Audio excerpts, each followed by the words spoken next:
Ағамдар уже неден байырсынен бақалар. Біздің көйде яқмадылар, ұнсалада яқтылар.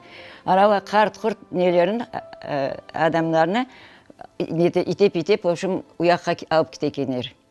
Өзен кечіріп, ұнсала кетіргенер.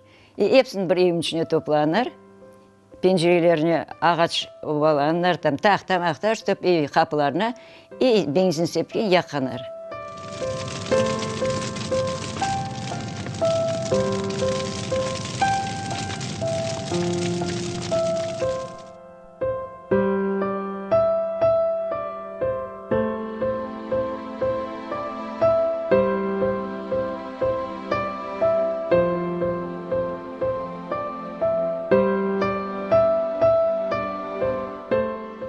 Анда да бая бір 2 hafta тұттылар біздің.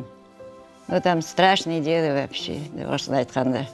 Анда о қадар пленнер, о қадар балабан, лагерь, еркес аш берелер, бір кере берелер.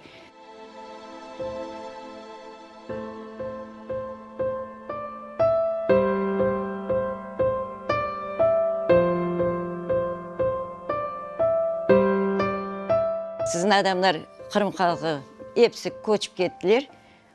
Переехали, deyip, выслали демей, переехали в Среднюю Азию. Вот вам билет. И вот вам бумажка, справку какую-то дали, письмо. Заедете в Ташкенте, НКВД вахтайте, наверное, НКВД, они вас определят.